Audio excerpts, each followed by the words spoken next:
عسلامة، إن شاء الله يا ربي الناس الكل تكونوا بخير وعلى خير. هيا شفتوا لي كعبة الكريب هذوما المالحين يجيو يهبلوا.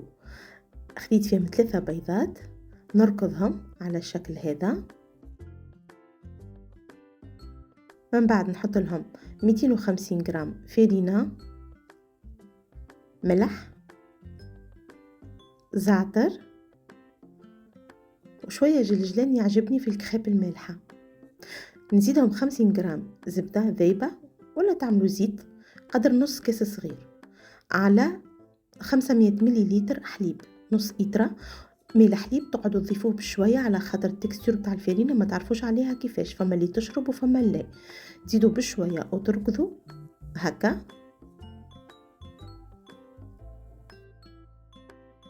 انا دونك استعملت النص لتر كلها. تنجموا تحطوها في البلندر ولا تعملوها كيفي انا هكا، ترحيوها شويه حتى تتحصلوا على القوام هذا. نتعداو نطيبوها. اللي عندها المقله نتاعها تلصق تنجم تدهنها بالزبده. انا هذه ما تلصقش دونك ما دهنتهاش. فوالا نطيبها على الشكل هذا. نزيد معكم واحده اخرى، ومن بعد ما نكملوا نطيبوهم نتعداو نشوفوا التعميره نتاعها. ما قبل كل شيء شوفوا كيفاش تجينا ما شاء الله.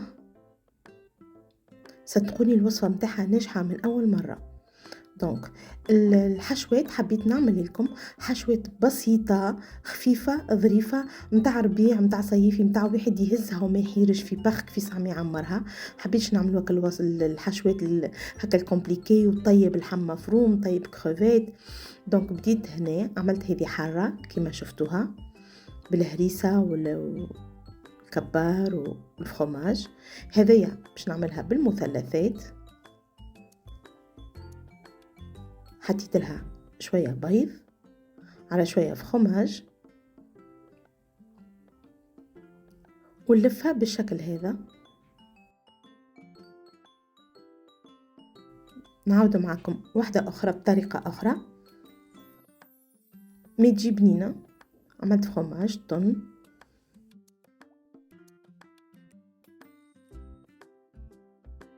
أنا بعد ما نكمل نعمرهم يا جماعة راهو باش نحمرهم شوية في المقلة مهمة برشا باش اللي فيهم الفرماج ولا الموتزاريلا يذوبوا ويجيو يطلقوا البنة. هذه عملت لها زيت الموتزاريلا، حطيت لها شوية فلفل أحمر وأصفر ونحط لها شوية طوماط سوريز. أنا ما تعجبنيش الكريب كي تبدا مليانة برشا، نحبها هكا. اي فوالا بعد ما حمرتهم توا بقى لي نقول لكم شهية طيبة. ما تنسونيش من لايك والبارتاج تعليق محلى على محبتي رسول الله. نلتقي.